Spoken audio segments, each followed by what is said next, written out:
Good afternoon, everybody. Glad to see all of you guys here. My name is Charles Insecurity, and I am the director of a nonprofit, the Congressional Research Institute for Social Work and Policy.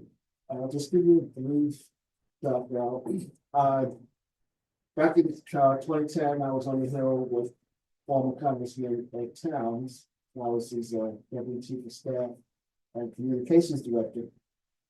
And so we created the Congressional Social Work Caucus. So when I arrived on the Hill, everybody has a caucus. I mean, it was like over 300 caucuses.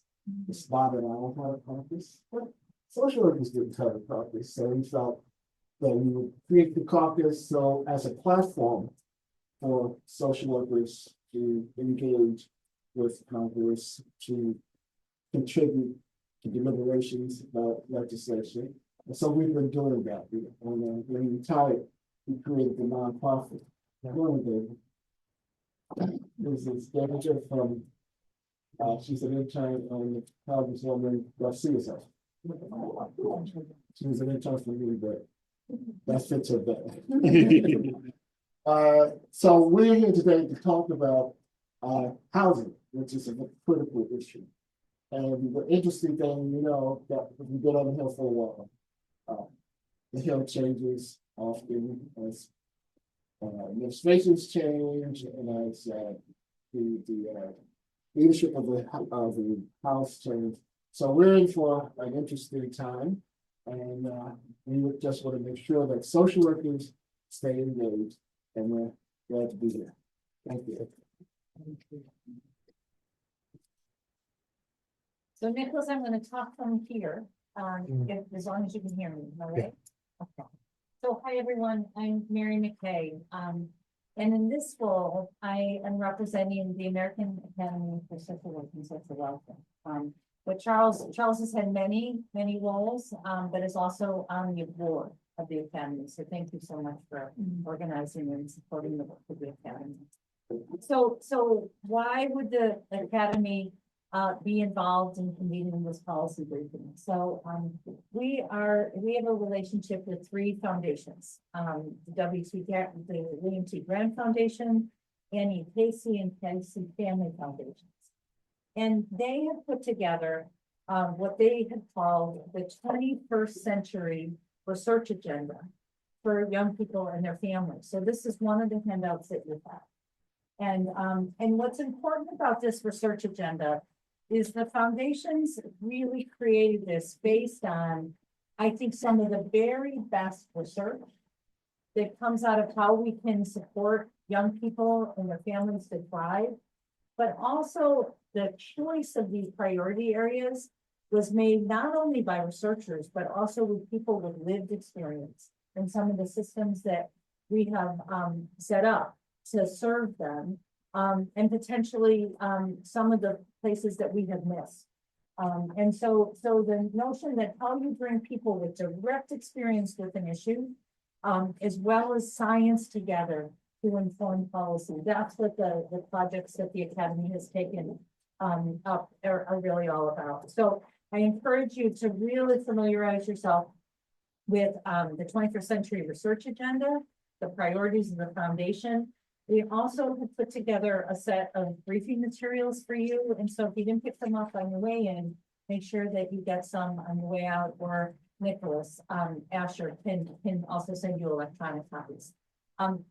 Those are the comments I wanted to make, except to say that I think our panelists really represent multiple perspectives that both converge, but that are also distinct around family homelessness and family stability. And so I'm looking forward to hearing their comments. Let me also thank Nicholas Asher who has organized this program today, but a whole series of webinars. So if you're interested in other sets of policy issues, please go to the Academy website and you can take a look at some of the panels that we've done virtually as we go forward. So Nicholas, thank you for organizing us. So with that, I'm going to ask each of our panelists to introduce themselves and to make some framing remarks. And I hope that you will engage them with questions. I have some questions to get us started. So with that, please, can I ask each of our panelists to introduce themselves and then we'll begin. Good afternoon, everybody. My name is Krenn, she, her, hers. I am a clinician in practice, so of course, that's something that is important to me, identity affirming pronouns. And so I am here today to talk to you a little bit from the perspective of the practitioner side of things. I managed a series of family shelters, tier 2 family shelters in Brooklyn for years, especially through the pandemic, and then ended up working on my doctorate at NYU, which brought me to my work with Dr. Padgett. And then I'm now the managing director of mental health services at one of the largest youth service organizations in New York City, called The Door. And so I'm speaking to you today from kind of the coupling of practice and academic research perspective of things, and hoping that can be useful. Excuse me, my name is Deborah Padgett. I'm a professor at New York University, Silver Sports Award. And I'm going to betray my age by saying I've been doing research on homelessness for over 30 years. And very pleased to be here. I'm a proponent of housing first, I should say, and I co-authored a book on that topic about changing the paradigm and how we treat and help homeless people. So I'll be speaking about families in particular today. And I would say thank you to Mary and to the foundations for making it possible. So thank you. Hey, good afternoon, everyone. My name is Rhonda Jackson. I am a community engagement consultant and a senior fellow at the Family Homelessness Coalition. If I could just ask if everyone could just take a breath, I need a breath. Jordan Herbert, can you just take a breath? Oh.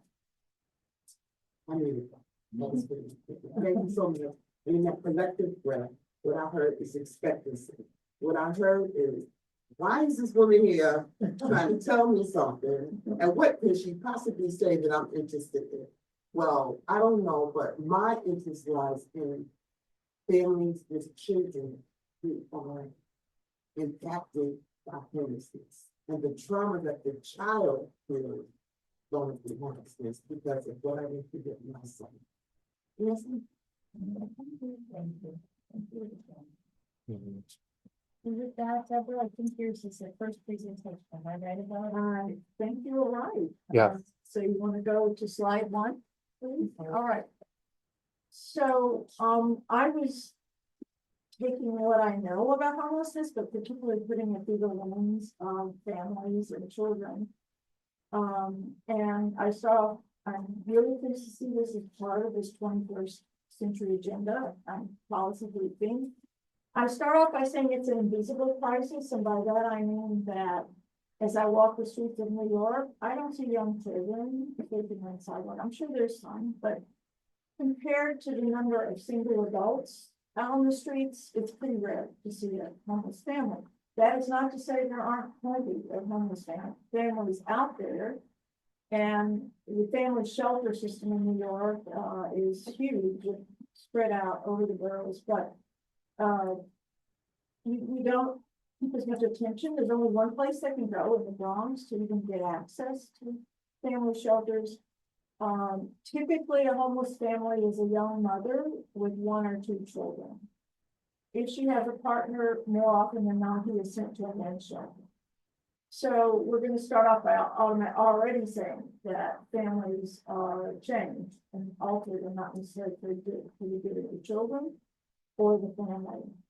The research shows clearly that young children or a woman in the pregnancy stage has the greatest risks for adverse outcomes for the child at birth through the early years. Next slide, please. Oh yes, it's not on mine, sorry. I'm a little slow here. Okay, I'm just gonna forgive me, I'm gonna give you some statistics and some numbers to just get the scope of the problem.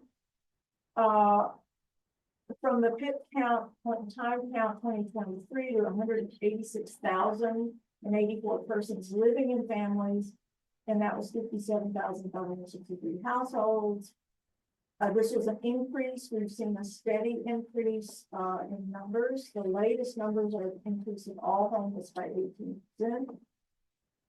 The PIC count, as it's called, is the way most continuing to care arrive at what numbers are in need and how engaged your applications to HUD and elsewhere for support. Interestingly, the U.S. Department of Education counts children in doubled up situations as part of the census of homeless children, so there's always a larger number by their estimate. 91% of homeless families are sheltered. I can only tell you the quality of those shelters is not anything to be envied. The remaining homeless families live in abandoned buildings, cars, campgrounds, and so forth. Half are African American, which I think you can already see the disparities there. 37% are white. Next slide. So, compared to single adults, homeless families bring multi-systems institutional involvement. I'm sure you all know this from your experience. Children have to go to school. Their schooling is disrupted. The shelters are often located at a distance from the schools. Child welfare authorities may get involved, children's protection. They cannot be removed, the children for another being homeless, but they will also be looking for signs of neglect and so forth. You have the courts involved if there's interpersonal violence, custody issues, evictions, and so forth. You have the police departments involved, which is sometimes domestic violence being the cause of this episode of homelessness. So there are also treatment imperatives in case one of the parents have drug or alcohol problems. So compared to single adults, there's a lot of different systems and institutions who are involved in family homelessness. Okay, let's go to the next one. Yeah. So the research with families and families living in these situations shows day to day the prices paid for living in shelters, often congregate kind of living. School disruption is a big issue. The children are moved to this shelter and their original school is 2 boroughs away. The mother is seen as taking orders all the time from people. This is not a good way for a child to understand the role of the mother and the importance of the mother in making decisions. Those decisions are often taken away from her. There may be custody threats. Children are removed.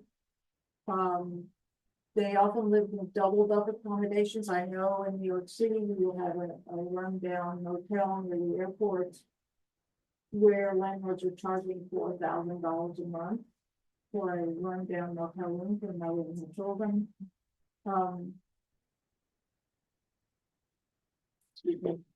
So they often live doubled up, shared kitchens. This is collectively not a great way for a nuclear family to bond together and for the children and the parent to understand their respective roles and also just to grow and prosper. There may be cases of domestic violence underlying this, and I want to mention a couple of words later about that. Keeping going, school, as I said, is disrupted. Parents who have multiple children have multiple issues around making sure the children get to the school. Think of doctor's appointments, school events. So the shelter system, at least in New York City, may move the family with giving little or no reason, but the disruption that causes in school and necessary appointments is quite extensive. And this has been studied quite a bit. They just cited the bottom of the slide. Next slide, please. So I'm just going to mention one study. Have any of you heard of a family option study that was carried out by HUD? You are familiar with it? Good, thank you. Tell me all about it. No. Okay, it was supposed to be the gold standard, a randomized clinical trial Started in 2010, 2,282 families, 5,000 children. They were randomly assigned to one of four arms. One was the families that got rental vouchers, but no support service. One was families would live in congregate housing, this would be like a building, and then I'd have to share kitchens or bathrooms. There would be on-site staff, so there'd be kind of the surveillance or observational aspect.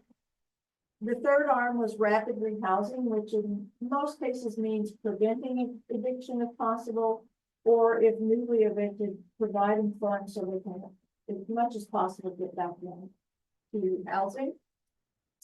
And the final one was usual care, which means that nothing was really done with these families except they were followed. And they could be in shelters, transitional housing, and so forth. The outcomes focused on were housing stability, parent-child well-being, and so forth. So on the next slide, I'm going to tell you how you can go on. A randomized clinical trial that fell apart. And what happened? I don't think my boss needed to tell it, I'm sorry, but for those of us who are in research, it was quite shocking to see that 746 of the families were assigned to usual care, but 751 families refused to be randomly assigned to congregate housing. So they voted with their feet. They said they have the right to reject that assignment, and they did. And they joined usual care shelters. They preferred shelters or the uncertainty to congregate what I call house surveillance. So we had 65% of all the families in one of the arms, the usual care arm. There were positive outcomes. I think the rental vouchers only group, despite the fact they didn't have additional services, still did the best. But rapid rehousing also brought positive outcomes. I'm working with children's well-being, schooling, parents, mental status, and so forth. The last time I spoke to the researchers, they were expected to start a 12 to 14-year-old follow-up with these folks. I think they could find them. But right now, as you know, there's things are going on in DC. I'm not quite sure what happened. Okay, slides, thank you. So just to close some of my messages, I think we all know that prevention and early intervention is so important in children. Anytime, but children being in very vulnerable stages of their lives can benefit so much from early intervention rather than letting them stay in shelters in very uncertain situations for months or years at a time. Financial counseling and literacy assistance is help, fiscal literacy, assistance in gaining entitlements like SNAP, food stamps, Medicaid. These are all helpful in bringing about prevention of homelessness and early intervention. Rapid rehousing, as we found out, sometimes it just takes a few $100 or $1,000 and put the families back on track.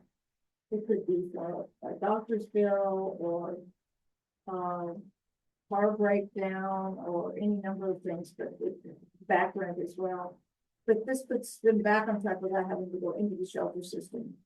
Section 8 housing choice vouchers are foundational. Only about 1 in 4 families who are eligible actually get Section 8 vouchers. So there's a tremendous need there.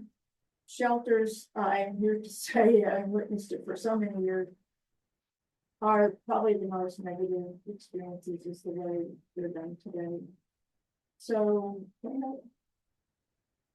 just a final word about housing first, since this is something I'm very passionate about.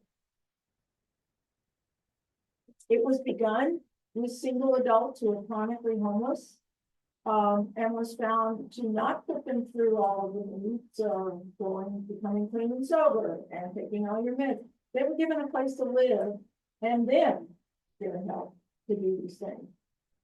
This was turning the whole ethos of this the shelter system upside down. And it still is. But I'm proud to say that Housing First is in Canada, most of Western Europe, and many parts of the US, at least for now.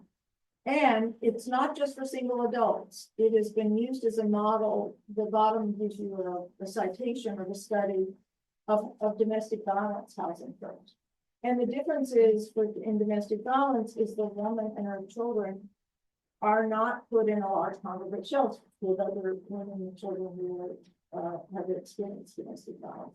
So the Housing First philosophy shows much greater outcomes in terms of housing stability, better status of the children in school and so forth. And the cost implications are quite good. There's less police involvement, there's fewer emergency room visits, and so forth. So it's useful to extend Housing First even to this situation of, you know, you have the police involved, the courts and so forth, to stabilize the family and then move from there. So my takeaway message is, and I'm sorry if I'm talking too much, I get kind of talking at a time like this, is that housing insecurity and homelessness has been demonstrated to have enduring, because they've studied children who've been through this for long periods of time. They have their effects. We all know that adversity in childhood can cause problems later on.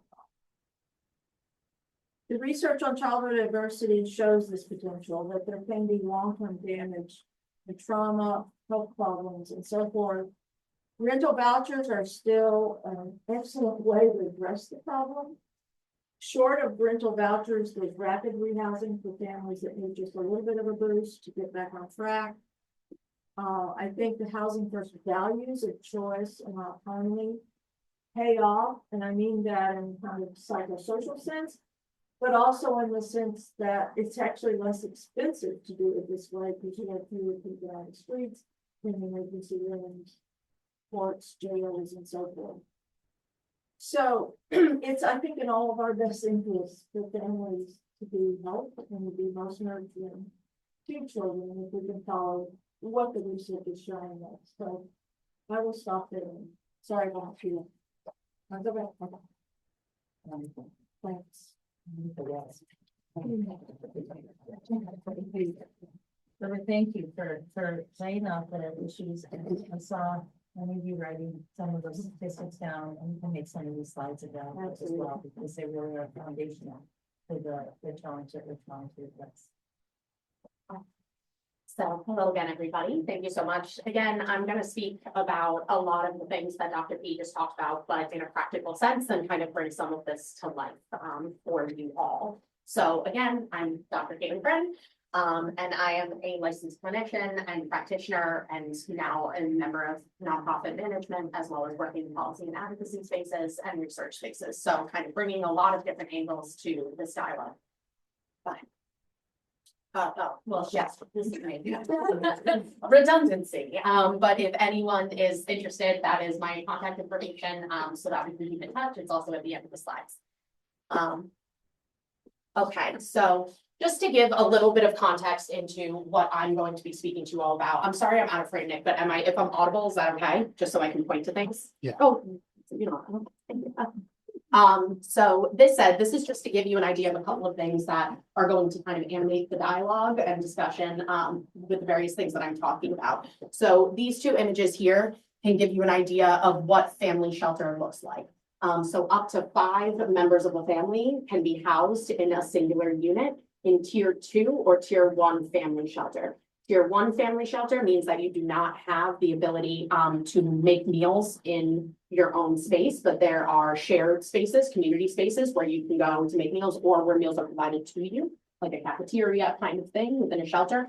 And then tier 2 family shelter, of which I managed 4 2-tier family shelters with about 200 units a pop, averaging 4 to 5 people a unit, all through the pandemic and those kinds of things. So that's where this dialogue is coming. So about, you can imagine maybe 200 of these units in a given building.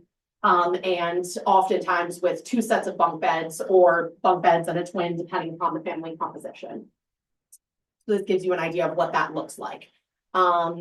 Here's a larger unit in a facility. You can see that it looks like there's a young person in what is a communal living space. And this is, it looks like a parent cooking on a hot plate, to give you an idea of when you're in tier 1 and you don't have, although a hot plate would be. And when I talk about punitive policies, when it comes to shelter enforcement, I'll speak about the ways in which things like hot plates are contraband, and various also medical facilities. So I'll speak about that. This is an example of somebody who, this was a short-term shelter hotel that was transitioned into temporary shelter for what we call in my work, New Yorkers, or rather people that are coming to New York with an insecure immigration status.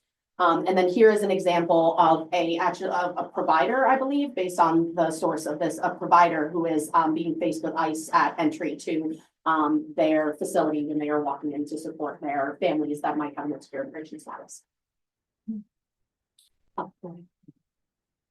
Okay, so one of the things that I wanted to specifically kind of frame this dialogue for, does that mind if I continue to stand? I'm kind of a pacer, it helps my brain work. Okay, my body movement helps my brain move. So this said, so McKinney-Vento, the Homelessness Act, for those who are not familiar, here's a brief from the National Center for Homelessness Education. Here's a brief description. And essentially, reauthorized in 2015. What this is meant to do is to help children who are experiencing homelessness and housing insecurity and families, have better access to school, after school programming and the educational experience at large. So I am noting this because one of the policies that is being framed and talked about in this dialogue is an act that's meant to amend the McKinney-Vento. So this is just to establish some common language and common understanding. Thank you so much. So the scope of the problem, and I'm going to use New York City as a case study, as that is where all of my experience and expertise is in. But a lot of this information, rather, let me amend that. Some of this information can be translated to other large metropolitan cities, urban areas, things like that. Although New York City is its own animal when it comes to what homelessness looks like. But I still think that there's value in that discussion because if we're just speaking in terms of volume, there is a lot of concentration of people that are sheltered homeless, which is a lot of what we are here to discuss, versus unhoused or unsheltered homeless, which is, as Dr. B had mentioned, people that are living on the street or what we call sleeping rough. So using New York City, and we can extrapolate from there to the degree that that's relevant. New York City has the largest public school system in the United States.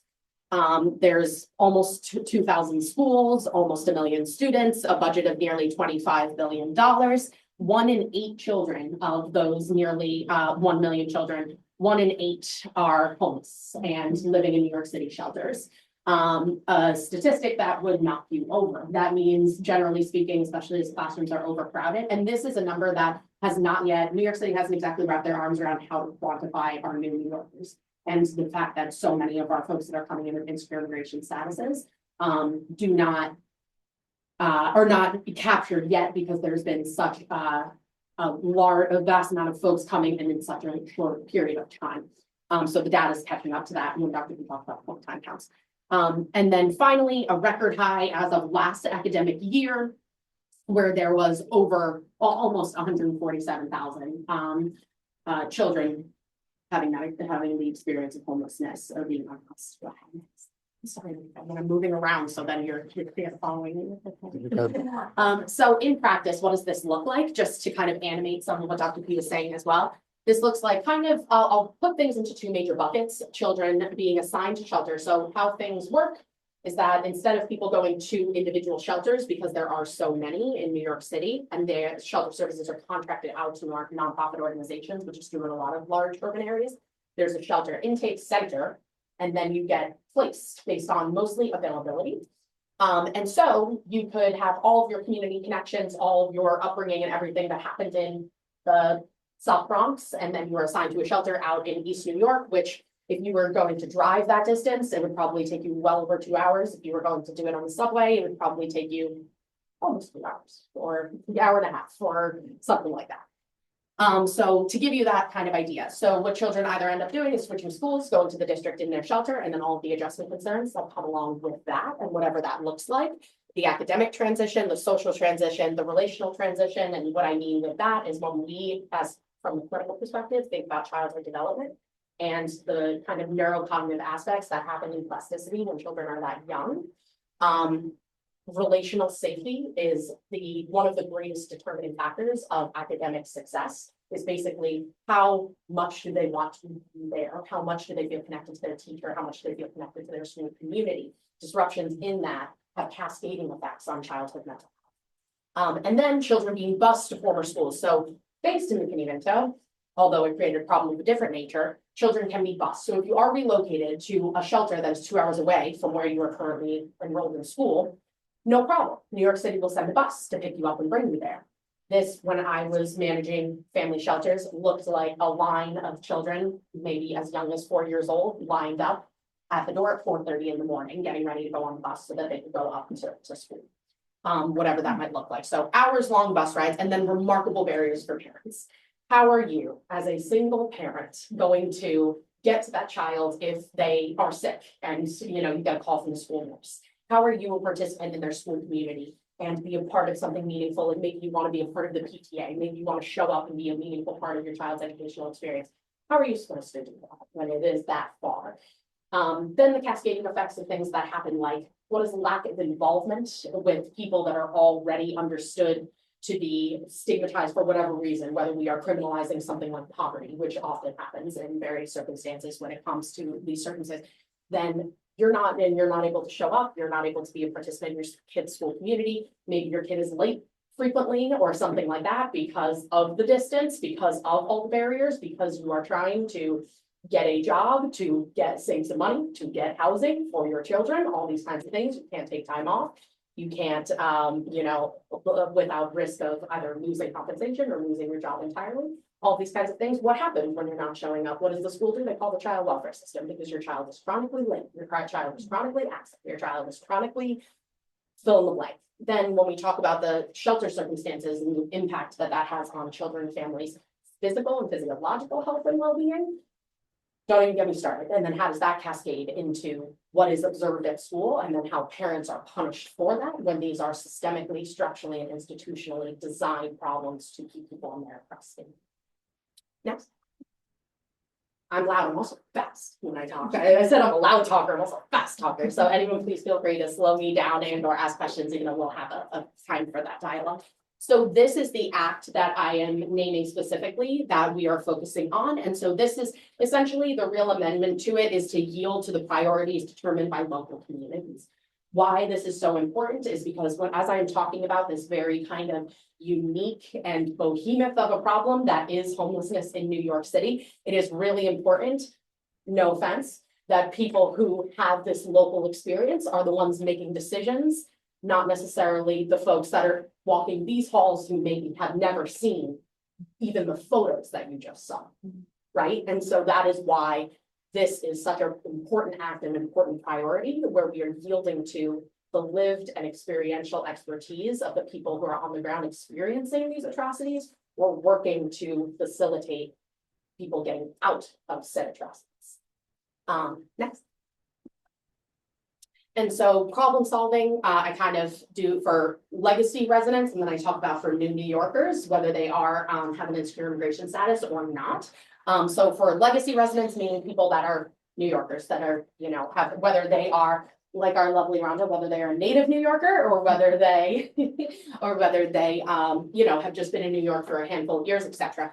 So hyper local responses, and what I mean by this is even down to community district, even down to school district. These dialogues should be happening. Community districts and congressional districts are different in New York City. I won't get into that. Or at minimum by borough, these should be responses. And that would require a very challenging systematic overhaul that might be a bit of a shoot the moon, but it can start, everything's got to start somewhere, right? And so that's what I would say, hyper local responses, placing families within their communities and a need for systemic placement overhaul, kind of redundant there, but essentially keeping people as close as they can to their spaces. Yeah. Okay. And then providing permanent housing first, as Dr. P have discussed, and is our resident expert on housing first and the leading expert on housing first in the world. So if anyone's interested in that, you should know. Just the international government's calling you for your advice. So providing permanent housing in the sense of not even kind of working towards this transitional kind of emergency shelter circumstance that we in New York have kind of created in terms of trying to, in the name of solving a problem, have created another really big and challenging problem, which is the system as it exists. So a need for policy and intervention implementation on a large scale in New York City, and then the need for housing resources themselves. New York City's current housing structure and affordable housing structure and lack thereof couldn't facilitate a housing first model, even if Adam said okay. And then for new community members, people with insecure immigration statuses, language barriers in service and access need to be addressed. There needs to be advances in either technology to help facilitate translation services and just investment in that in general. For folks that are on the ground to be able to do their work effectively and meet the needs of communities, culturally responsive and inclusive programming. I'm talking about in these facilities. I'm also talking about at every step in this process. I'm talking about the people that are facilitating the transportation for that bus to take that child to hours away. I'm talking about the folks that people are calling at the school that are dealing with all these administrative barriers. I'm talking about the teachers, the people who are on the ground serving these young people every day, and how are they understanding all of the various layers and framework of what infrastructure does or doesn't exist that's facilitating ways that these families are being successful, or that they are being systematically challenged in ways that will never set them up for success in the system as it exists. And then support for public education staff, training, language supports, compensation. I'm just gonna say it until it's driven home and we take it all to the people that do the funding things at the government level. And then adjustment supports, just in general, both for, and I say this, both for the folks that are the families that are experiencing this, and as well as the communities that kind of operate in the periphery, even if that's in the school environment. There are a lot of challenges right now where when children that are experiencing homelessness and housing insecurity end up in a new classroom, there's a lot, at times, how is that navigated? How is that child regarded? How is their experience understood? If that child's getting on the bus at 4:30 in the morning and getting to school at 6:30 in the morning, even though school doesn't start till 8, but that's how things worked out transitionally and transportationally. What's being done for and with that child? How are we supporting that child? How are teachers regarding children in their classrooms? What supports they have or not have. And then within and then streamlined record sharing and information sharing to ensure consistency for children. And of course, I have there parenthetically, I have within information protection limitations, understanding that that is a whole level of nuance that would need to be really thoughtfully executed for this to be successful in a way that doesn't put families further at risk. But basically what I mean by this is schools being able to talk to each other. When that kindergartner is no longer in the Bronx and now they're in East New York in a new school, how is their learning development? Understand what are those systems talking to each other? Can they, do they do not, and I will let Rhonda shed light on that when time comes. And then increase social work, social work, staff and support. So just in general, we need more social workers in a lot of spaces. New York City leadership ebbs and flows with their attitudes towards this. And so there was a moment where more social workers in schools, shelter spaces, hospitals was really prioritized and funded. And then that rug gets ripped out from under us and then the cycle repeats itself. And that really makes it challenging for us to ever create infrastructure that will be able to address any of these problems, nonetheless, deep dive into them the way that they need to do. To make real meaningful structural and systemic change that is long lasting and that is self-sustaining. And then adjustment disorder, welcoming programs and curricula. So again, just that welcoming kind of and understanding around the circumstances in ways that are informed, culturally informed. And what I mean that not only within the circumstances of people's ethnicity and their status as documented or undocumented, but rather with the experience of homelessness and housing insecurity in general, and there kind of being an understanding of what kind of systemic problems are being played out when you are receiving a new student who is unhoused. Adjustment disorder focused intervention.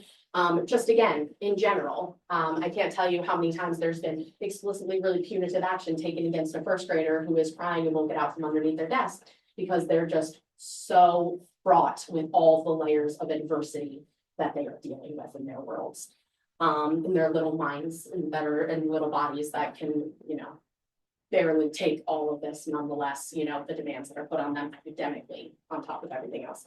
And then increase social and emotional learning around acceptance of new people and identity variation. And so, again, this is a big concern as it relates to all of the new New Yorkers that we see coming into New York City. But specifically the intersection of this when it comes to our folks that are homeless and housing insecure. This is an understudied, under-researched form, but there are people who are looking into the experience of young people that are homeless and housing insecure. And in terms of their school experience, things like bullying, things like that. So things like that, acceptance of people that are moved different by any metric or measure. Honestly, that is all. Thank you so much. And then that's my talk.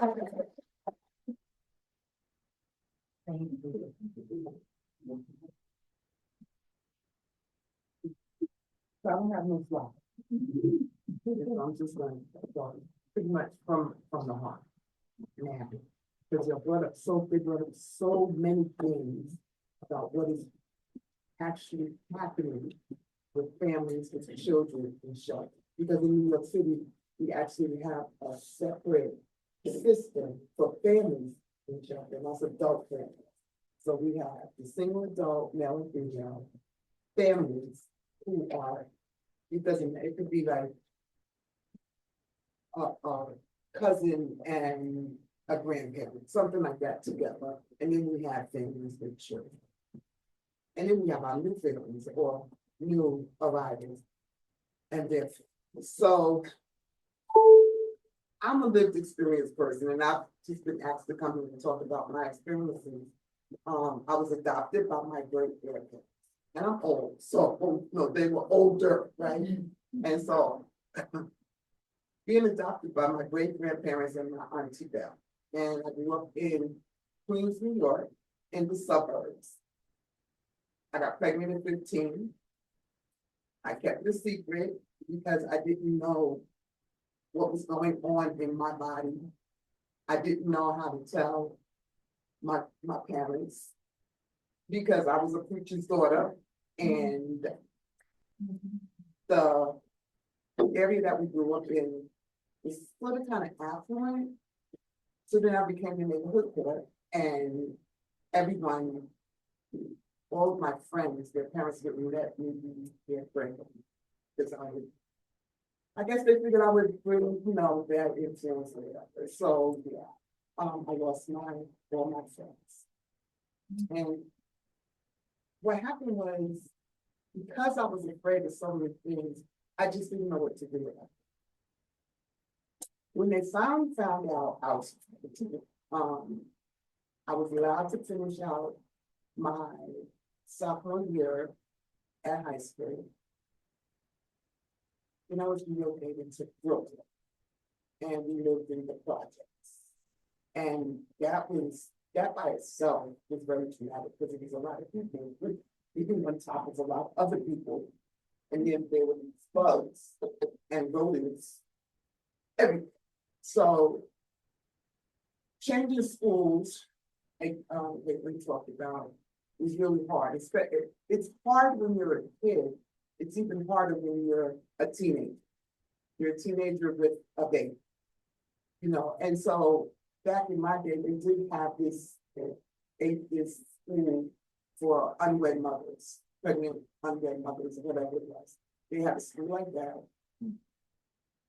I had my baby, my little girl, and then I went to Thomas Jefferson High School. I didn't fit in, and so I had to go to somewhere else. I went to high school redirection, and that's where I got in high school. There, I met a social worker. Social workers are vitally important, especially the children who are going through something. So this social worker, she actually really helped me out. I became the valedictorian for that graduating class.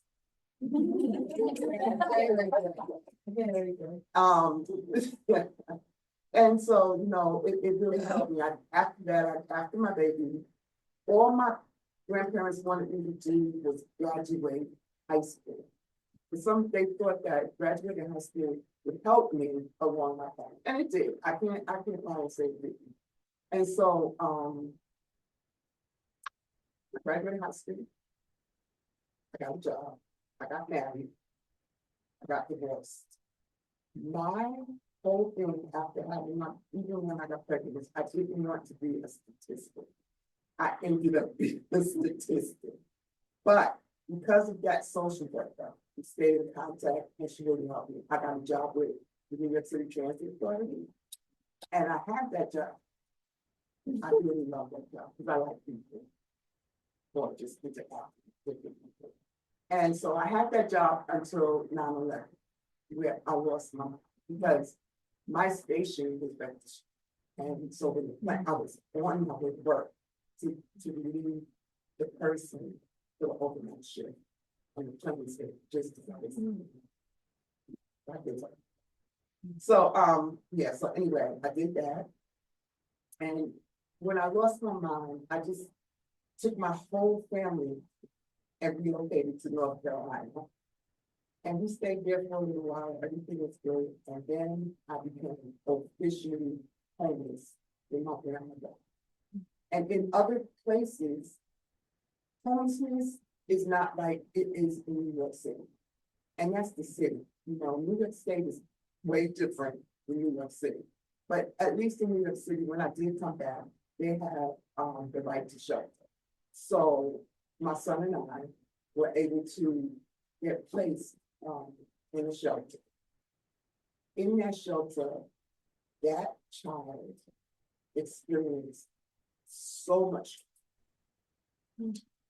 He got his drug up because he didn't want to do anything.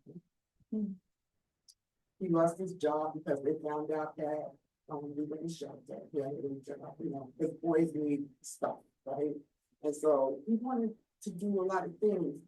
He ended up not graduating high school. He went to Job Corps. But because of all the trauma that he faced, he couldn't even really get a job corps either. What happens is he got this anger inside him, right? And it sort of kind of, it went left for him for a little while. I eventually got him some help. He is now in the so that's his struggle. And I see with the families and the children that I work, the struggle that they have because in shelter they really don't have access to a lot of things. They can't spend the night at Nana's house or a cousin's house. Once they're in the shelter system, they have to be in that unit, right? We haven't changed the time, it's 11 o'clock. But they have to be in that unit. They cannot, okay, so Caitlin talked about the bus, right? That's where they see their friends because they can't go visit at the other person's unit, you know. So they lose that, you know, that community. Families I work with, I have one family whose daughter was trafficked down shelter at 11. She is now on her second child at 14. They don't know where she just drops babies and those. What brought me to this work is I met a child who wanted to be an astronaut. And he had him and his family had gotten an invitation to come to NASA. They could not go because they had to be in that room. And if they had a win, they would have lost their place. They couldn't have done that. I have children whose dreams, like when we talk to them, to no fault of their own that they are homeless, their dreams are deferred. They end up, a lot of them drop out of school. Some of them have babies. It's generational. Being homeless is generation.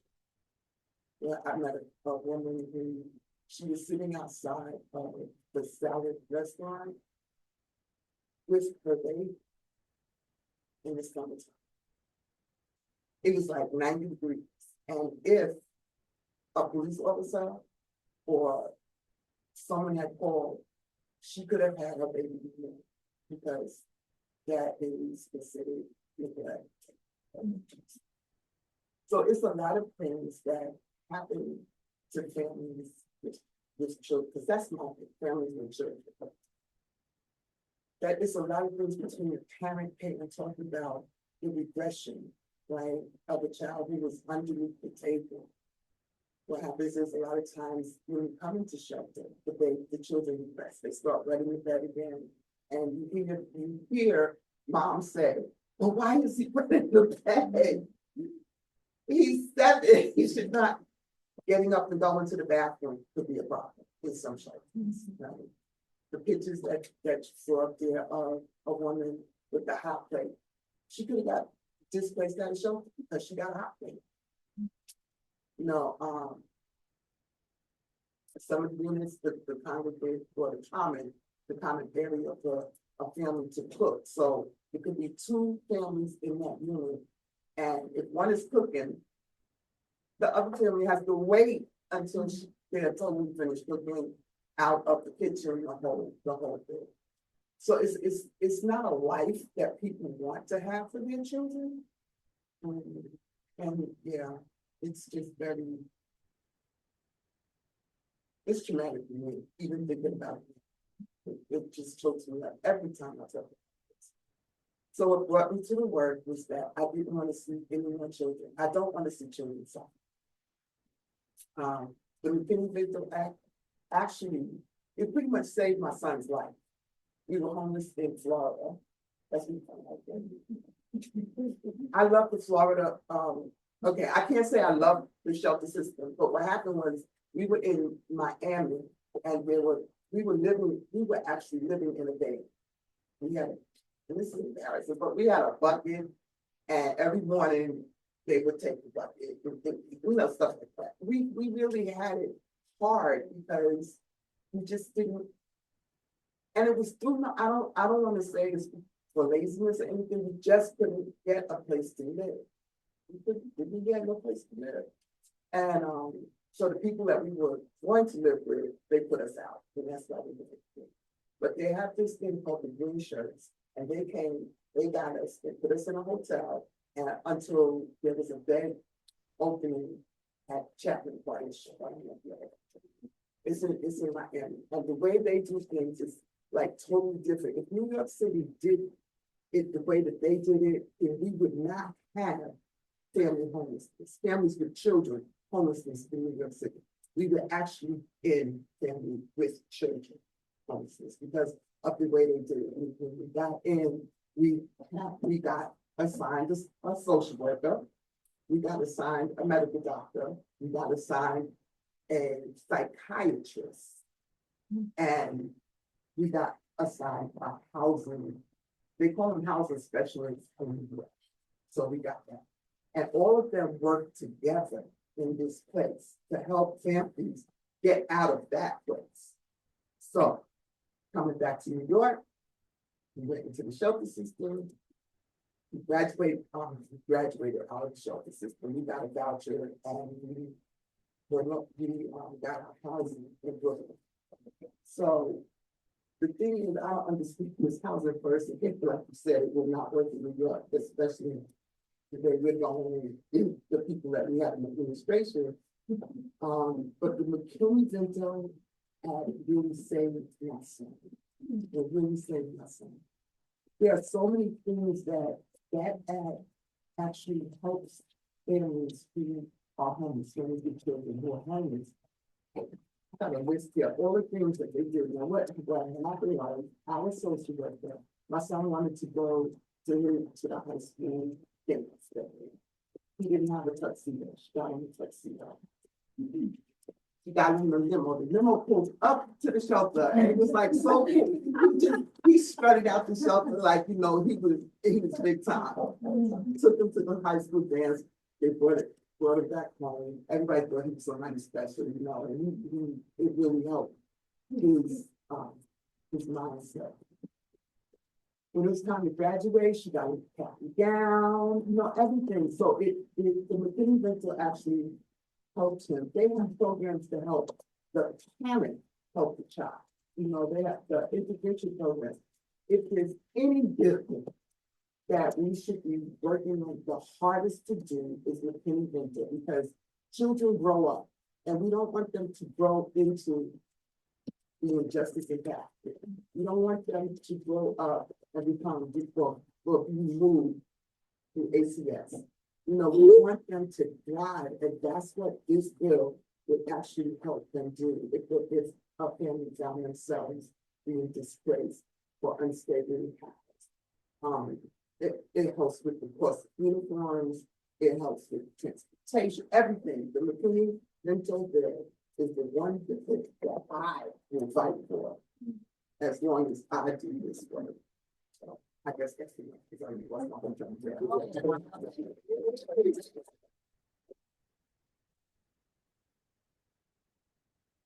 So I'm gonna try really hard to put these amazing presentations together. How lucky are we? To be able to hear from somebody who is the global expert in housing first, even when she says she's not, right? And was able to kind of, you know, support us with having, you know, in 3 slides, what's the extent of the problem? How do you describe the importance of addressing this? Caitlin, how to use, I've never seen pink slides in a site presentation before, and I want you to know that you breathe life into what is the experience of directing a shelter, the experience of, you know, living in a shelter. And what you did, I think, so effectively in your presentation is you showed pictures inside the shelter. And you made the point that many of the people that you represent in your nonprofits, in the House side, in the Senate side, they will have never experienced that. And so to be able to understand in pictures what a room looks like, what the space looks like, and to put that together with Deborah, your talk around how that kind of undermines every bit of ritual and routine the kids actually really need to thrive. And then Ms. Rhonda, you breathe life into somebody who's a real leader, who's a real advocate, and can stand here before us today around this table, just sit here around this table, and really make the case that policy can save us. That what you do here really shapes the direct experience of your child and so many others. And sometimes when we're talking about policy, we don't connect it to people in that way, which is the point of putting together a briefing like this for all of you, is because if you just heard Deborah, you would know the research. If you just heard Caitlin, you know a little bit about how we organize programming. If you just heard Rhonda, you'd be like, oh, the individual story. But what we're trying to do is put it together in a comprehensive way so that you can carry forward and try to actually make some difference so that kids and families can thrive. And that's the point of the 21st century agenda, is to have researchers and people that actually are on the ground come together to come up with new ways of talking about these issues and working together on new solutions that we can actually, so that we can make a difference in people's lives. So before we run out of time, you are very smart people around the table. I'm sure you have some questions for our presenters. So I'm going to give you the first space, and if not, I've got my question ready. But I want to give you the chance to just ask some questions, please. So this bill that's upcoming clearly could be limited for Oregon congressional. So those of us that are not, what are action items to challenge these systems?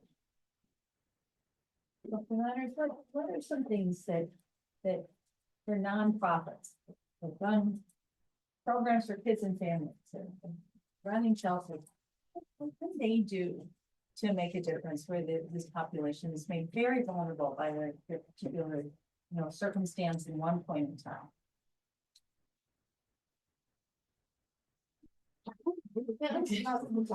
I think that right now, the name of the game is organizing and creating community and coalition. And so as far as not being on the Hill per se, what I would be interested in finding out is where, whatever areas local to you, what research and advocacy or policy organizations do exist around you, or if not, anything that's explicitly for that purpose.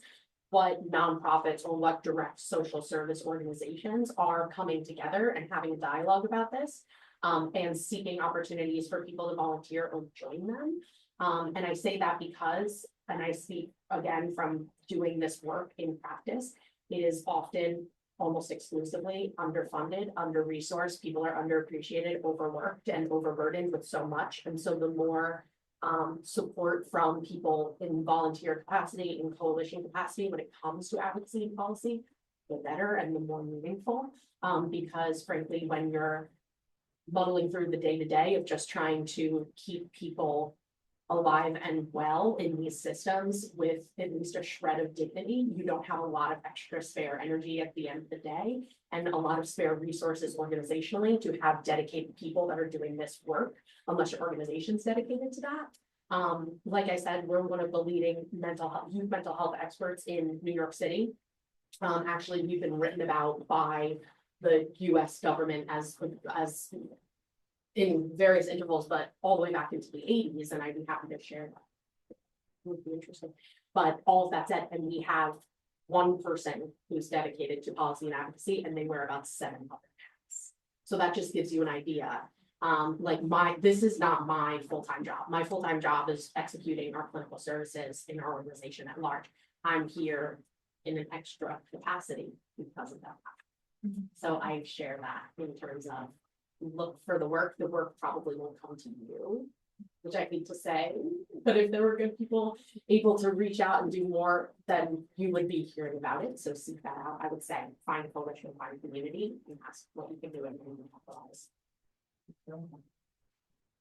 That is one of the things, is organizing, with the group that we're on, Alliance for Quality Education, AQE, and so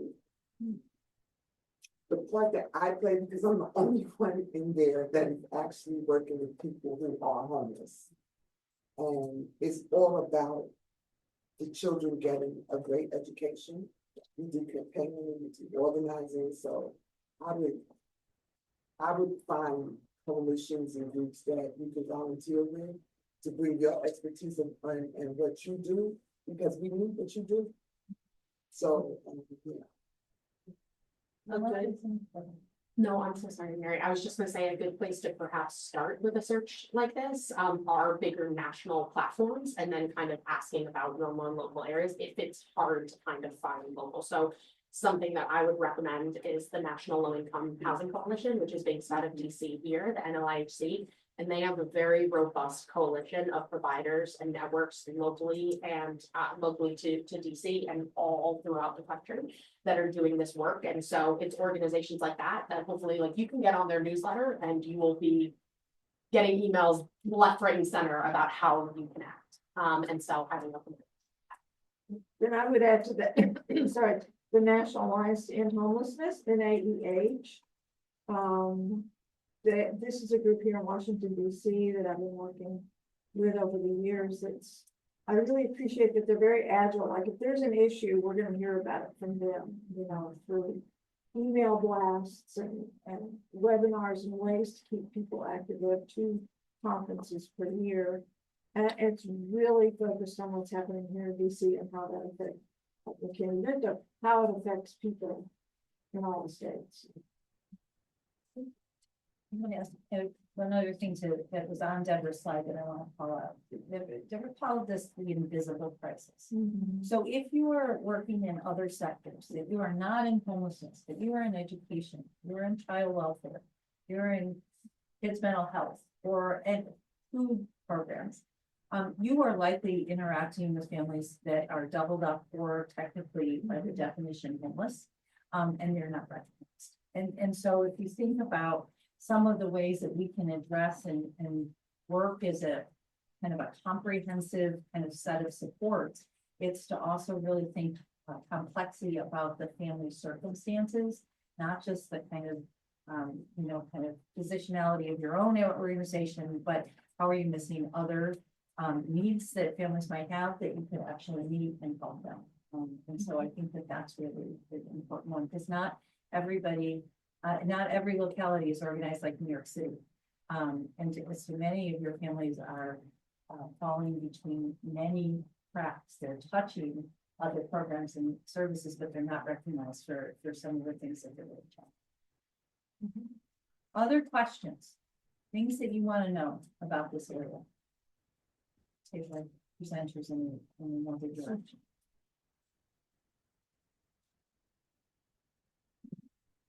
While you're thinking, I wonder if you could comment, any of you, on trauma.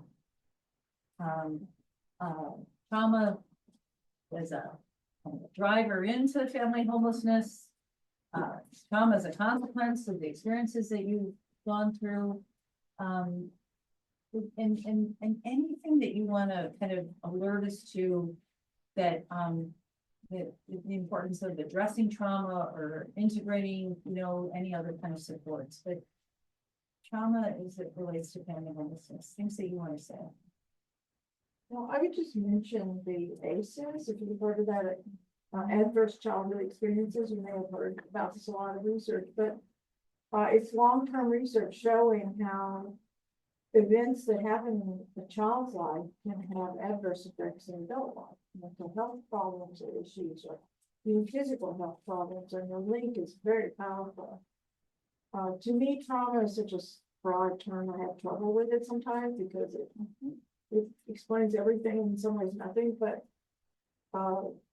it's a starting point, at least to me, to meaningfully to show how things can happen at this point in time and later in their age and cause problems for them. And it's preventable. These are yeah. Just to kind of animate that discussion, I think, from a practical standpoint, something that I speak with providers, policy folks, policy makers, administrators, anyone who will listen to me about that cascading effect, that different choices we have. And when we make choices in human service that actually are oppositional or aren't yielding to our shared humanity in ways that has a cascade. So just to kind of animate what Dr. P just gave the example, that 6-year-old who's under the table at school because they are in a new school, they're scared, they're dysregulated, they've been up since 4 a.m. so that they could shower, get their act together, they've been on the bus for 2 hours, all before 7 a.m. And then by 10 a.m., this child is hungry, exhausted, doesn't know anybody, depending on, may or may not have a language barrier. Even if this child was born and raised in New York City, if you were born and raised in New York City by your parents who are Dominican and they speak Spanish in the house, then when you went to kindergarten, that might more or less be the first time that you're really actively engaging in speaking English. If you weren't in pre-K, if you weren't in some kind of daycare system that you were learning these things, right? All this to say, the way that we address that child and the way that schools address that child has that cascading effect. Oftentimes that child being sent out of the classroom and down to the dean's office, and that happening 3 times in a week, and then being told your child needs to stay home for this week until you as the parent can figure out how to get their act together. There is the conception of the school to prison. There is that child's first suspension at age 6. You think it's going to be their last. It is not. You think that they are going to have some kind of magic epiphany that's going to make them not want to crawl under a table and hide from a world that is oppressing them. You're wrong. That's not how human nature works. And so what I always say in this work is to yield to our common humanity. And so when it comes to addressing this in the immediate, what I say is, if anyone's familiar theoretically with Abraham Maslow and the hierarchy of needs, it's essentially, for our non-social workers in the room, it's essentially a pyramid that talks about the layers of human need. And so it starts at the base with our basic human needs: food, water, shelter. And then hierarchical needs go up and up: clothing, and then so on and so forth until, achieving your goals, etc. I always say, meeting someone's basic human needs when you're in these circumstances sometimes has such a profound effect. The first thing that I would say to people in crisis is have a seat. can I get you a bottle of water? You would be shocked how many people in these circumstances are brought to tears by the offer of a bottle of water or a glass of water. And so that is something Mary, I'm so sorry, I feel like it strayed so far from your question, but that's kind of a more practical component of things. And just to kind of zoom out of that and 30,000-foot view, when we're talking about policy and advocacy, always ask yourself when you're reading a document that just looks black and white like this, where can I see the humanity? Where can I see the humanity? And if I can't, we have a problem. And we need to go in, and this needs to be animated by the lives that are impacted. No, don't be sorry. No, don't be sorry. That was profound. Well, I'd like to thank all of the presenters. And one of the things that keeps resonating with me is that it's a mental health crisis in this country. And particularly acute with African Americans, as Michael Lindsay and Wood has documented. So if you, what do you see the intersections of policies related to unhoused families, particularly young Black men?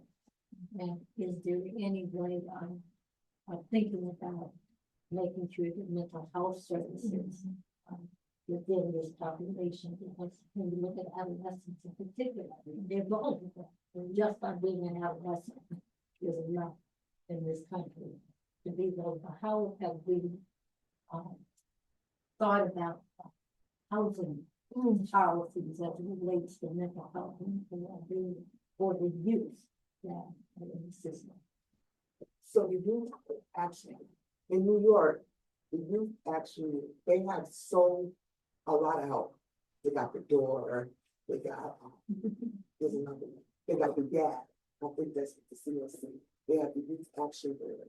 And so they have a website that youth can actually link into, and it'll give them all, in the whole city, it'll give them all the services and places where they can go to get some assistance.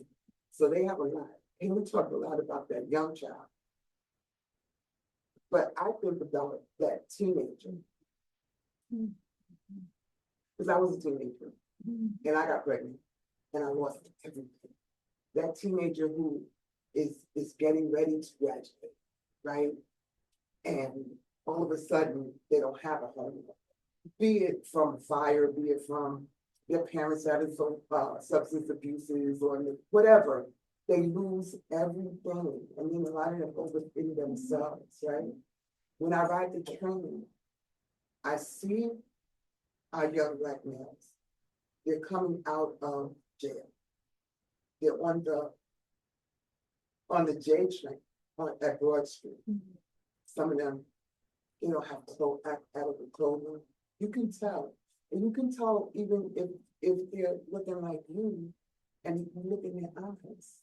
It's something that goes deep and something that goes dead. He talks a lot about the babies. When you see a baby and their parent has got housing and they go and look at the apartment, and they say, "Mommy, is this my room?"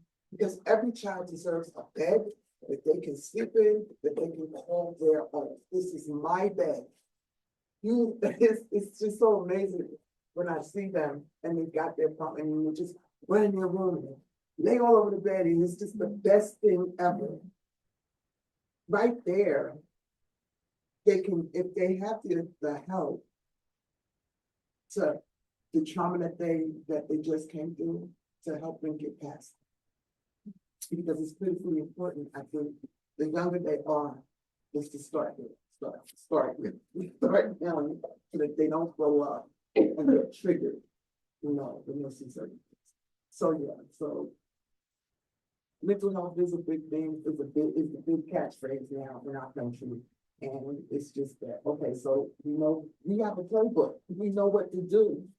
It's time for us, those of us who are advocates and legislators, people in positions of power.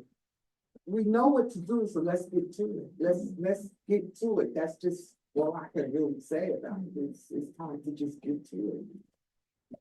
Well, one of the things you said that struck me, I work with grandparents raising grandchildren. And often what I hear from the adolescent grandchildren is the grandmother. And so I was looking up there and we kind of talked about how we value the programs that we develop. And so that's the side of the equation of the grandparents raising grandchildren. I don't know that we have looked at that. Because I think that what you're coming very close to is that we have uncoupled all of this. We have mental health treatment set very different from your meeting your basic needs. And in fact, this all has to go together. And I think that the need for stable housing, support, the human response of, I love the idea that your son was picked up in the room, right? That he got to go, right? And so those are not nice things. Those are things that fuel your mental wellness, right?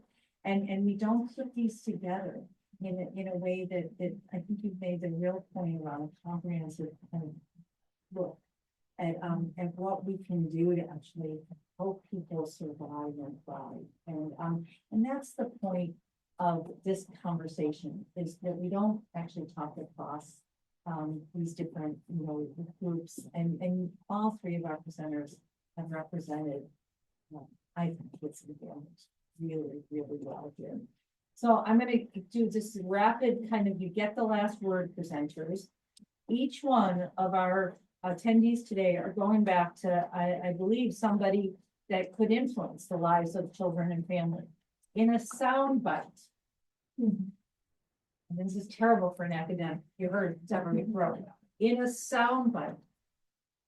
What do you want those people in power, legislators, rectors, advocates, one thing that you want them to focus on? Okay. Ooh, that really activated me somatically. I have so many things I want to say. Is there one quick comment before the final comment? Yeah, she goes, I never stop, But because it was to your point, I'm so sorry, but remind me your name. Sandra.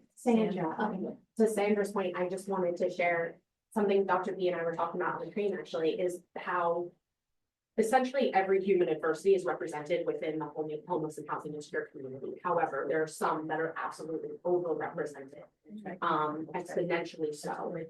And so actually, so my doctoral work, which I'm not here to talk about today, is actually the intersection of homelessness and civic empowerment. And so essentially what my work is voting while homeless and what is that experience like for people with rights. And that is another area in which there is rampant structural inequities when it comes to access to the vote, right? And what voter suppression looks like among the Black community. And so all of that said, I would love to have a dialogue about that further, because it's something that as a humble cisgender white woman, am very much interested in treatment and have thought a lot of research about. So I'd love to keep in touch with that. And my final word, and then I also, what Rhonda said inspired me so much that I just sent Nicholas, I promise it's a 50-second, it's only 50-second long video, but a few years ago, there was, I took a course at NYU during my doctorate about public health communication and how we communicate about major issues via TikTok and whatever else, so we can actually get our message out. And so I sent Nicholas this, and so if I could share this 50-second soundbite or 50-second clip, because I would be happy to share the link, and I hope that you share it with people on the Hill, as it's short, but I hope it means something. It was also my first crack in animation, so everybody just breaks. Oh, So I haven't gotten it yet. oh, okay. I'm sorry. No, you're good. So if Dr. P wants to share your soundbite while this is, I don't have a soundbite. no, well, Like, Well, I want to zoom in and then zoom out. The zoom in is listen to and more about it. Totally. I mean, I learn everything every time you speak. It's incredible. It's one of the most incredible stories I've ever heard. The zoom out, and I emphasize this in my homelessness course, is the role of racism that underlies so much of the housing problems we have today, and there's a great book called The Color of the Eye.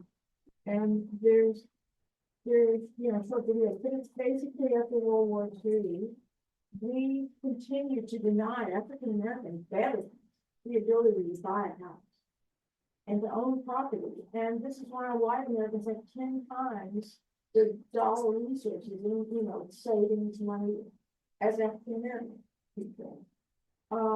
It's why African Americans are overrepresented among the homeless, is that this is the consequence of a country that, and I can't believe we're living in this today, because something like $45 billion in money that was supposed to go to housing in the 80s under the Reagan administration is gone.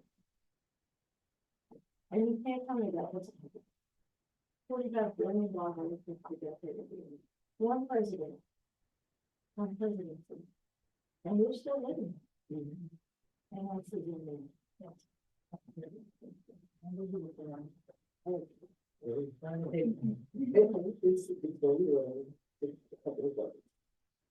James Formular in his book, The Invisible Child. These are all our children. And we will profit from or pay for what they become.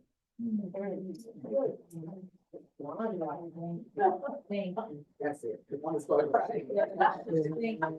Thank you. So I hope we're gonna end with a video. I hope this works. Guys, quick story, and then it's lights out. Once upon a time, there was a beautiful kingdom in a faraway land. In this kingdom lived a princess and her family, the king and the queen. The princess loved her kingdom, neighbors, and friends, but her favorite place in the whole kingdom was the castle because it was her home.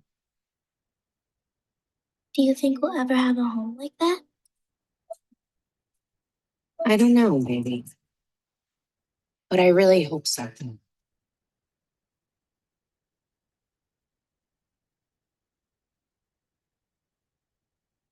Those are my words. I'll do it my life. Featuring my 10-year-old who needed the Thank you all for coming. Our presenters will be here for a few minutes after the briefing. Charles, thank you for bringing us and convening us today. I have learned so much, and I hope you have as well. And so thank you for everything. Any last words, Nicholas? Yes, if you would put your email down to receive the documents and the presentations from today's presentation, then I'll email them to you later today.